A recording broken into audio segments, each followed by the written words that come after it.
안녕하세요, 잼블러입니다. 10억 원이 2월 된 승무패 54회차 1번부터 7번 경기까지 다룬 1부 영상에 이어 이번 2부 영상에서는 8번째 경기부터 마지막 경기까지 쭉 살펴보겠습니다.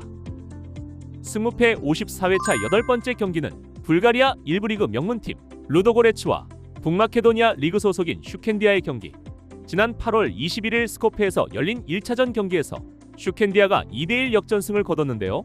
루도고레츠가 전반 17분 듀아르테의 골로 앞서갔지만 슈켄디아는 라티피의 환상적인 프리킥과 이브라히미의 결승골로 분위기를 완전히 뒤집었습니다.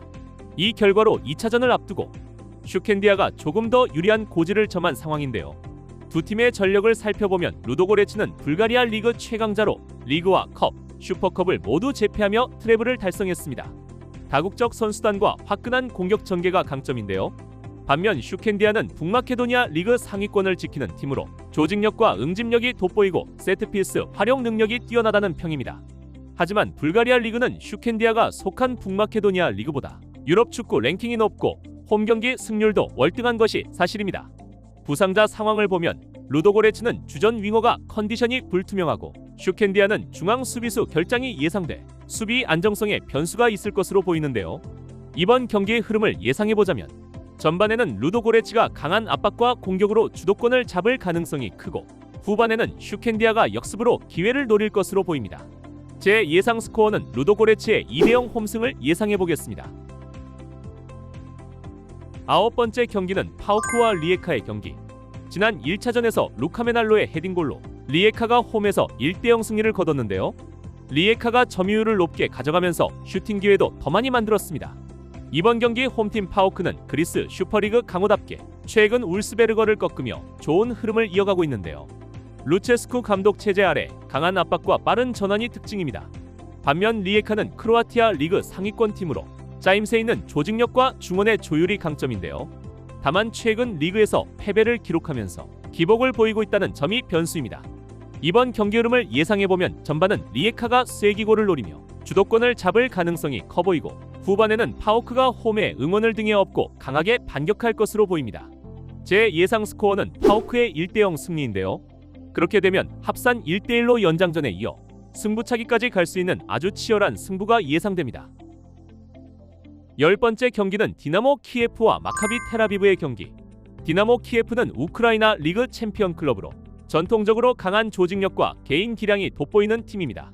마카비 텔아비브는 이스라엘 리그 챔피언 출신으로 최근 유럽 무대에서도 좋은 퍼포먼스를 보여주며 특히 공격진의 결정력이 인상적인 팀인데요. 두 팀은 세르비아 TSC 아레나에서 열린 1차전에서 마카비 텔아비브가 3대1로 승리했습니다. 이번 경기도 폴란드 제3구장에서 열리는 경기라 홈 어드밴티지가 크지 않다면 마카비 텔아비브 입장에서도 덜 부담스러운 경기가 될 듯 싶은데요. 한 점차 패배나 무승부도 허용할 수 있는 텔아비브로서는 수비적으로 안정을 꾀하다 역습과 세트피스로 추가 득점을 노리는 전략을 사용할 가능성이 커 보입니다. 키예프에 비해 여유 있는 경기를 펼칠 것으로 보이는 마카비 텔아비브의 한 점차 승을 예상해보겠습니다. 11번째 경기는 영보이즈와 슬로반 브라티슬라바의 경기. 지난 1차전에서는 영보이즈가 1대0 승리를 거뒀는데요. 영보이즈의 전방 압박과 측면 우위가 주요했고 슬로반은 결정적인 마무리가 아쉬운 경기였습니다. 원정 다득점 2점이 없는 만큼 2차전은 슬로반이 반드시 득점해야 하는 구조라 선제골의 가치가 더욱 커졌다고 생각되는데요. 이번 2차전은 영보이즈가 홈에 2점을 살려 전반부터 압박 강도를 끌어올리며 오버래핑과 컷백으로 찬스를 만들 가능성이 높아 보입니다. 슬로반은 라인을 너무 낮추기보다 미드존에서 끊어 역습 속도를 극대화함과 동시에 세트피스를 통해 흐름 전환을 노릴 것으로 보입니다. 선제골이 나오면 앞선 팀은 라인을 조절해 공간을 관리하고 뒤지는 팀은 교체 카드로 측면 스피드를 보강하는 그림이 유력해 보이는데요. 그런 점에서 높은 활동량과 빠른 전개가 강한 영보이즈가 좀 더 유리해 보이는데요. 그래서 예상 스코어는 1대0 홈팀 영보이즈의 승을 예상하며 합계 스코어상 영보이즈가 다음 라운드 진출할 것으로 보입니다. 12번째 경기는 벨기에의 행크와 폴란드의 포즈난의 경기. 지난 1차전에서 행크가 5대1로 대승을 거두며 큰 우위를 만든 만큼 홈팀 행크가 한층 여유 있는 경기를 가져갈 것으로 보이는데요. 이번 2차전에서는 레우 포즈난이 초반부터 강하게 압박하며 빠른 선제골을 노릴 수밖에 없는 구도입니다. 원정 다득점 2점이 없는 현재 규정상 레우는 다득점이 필수이고 행크는 라인 관리와 전환 효율만 지켜도 유리한 경기 운영이 가능하다고 보여집니다. 레우 포즈난이 전반부터 라인을 끌어올려 압박과 크로스로 몰아붙이고 행크는 공간을 남기는 순간을 노려 직선적인 역습과 오버래핑 컷백 패턴으로 응수할 것으로 예상되는 바 선제골이 레우에게 나오면 공세가 더 거세질 것이고 행크가 먼저 득점하면 경기 흐름은 사실상 관리 국면으로 바뀔 가능성이 커 보입니다. 그래서 이 경기 결과는 행크가 우세할 것으로 보이고요. 최종 스코어는 2대1 행크 승리 또는 1대1 무승부를 예상하며 합계 스코어로 행크가 다음 라운드 진출하는 것에 무게를 두겠습니다. 13번째 경기는 위트레우트와 지리니스키의 경기. 네덜란드 에레디비시 소속인 위트레우트는 막강한 공격력이 자랑인데요. 최근 5경기에서 무려 14골을 터뜨릴 정도로 공격 전술이 다양하고 결정력 또한 뛰어난 팀입니다.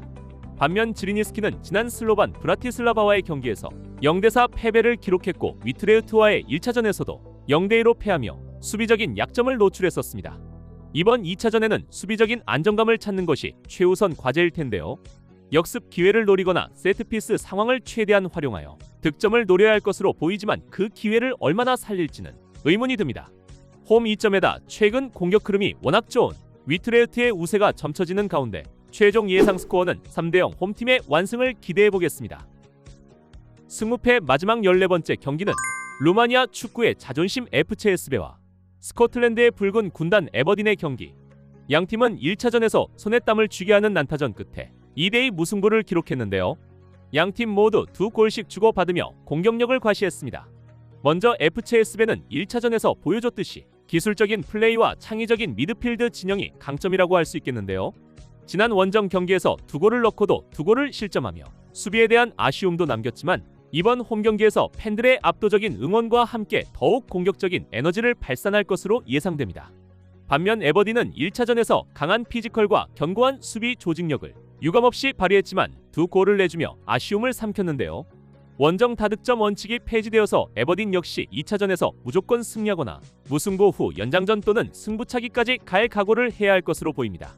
이번 2차전도 치열한 접전이 예상되는 가운데 FCSB가 홈이점을 살려 승리하거나 무승부로 연장전 끝에 홈팀이 다음 라운드에 진출할 가능성이 커 보이는 경기입니다. 이상 2회가 2월된 승무패 54회차 경기를 1부, 2부에 걸쳐 살펴보았는데요. 두 번째 갖는 맞대결인 만큼 총 스코어를 감안하시어 승무패를 픽하시길 추천드립니다. 다시 한번 좋아요와 구독 부탁드리고요. 끝까지 시청해 주셔서 감사합니다. 잼블러였습니다.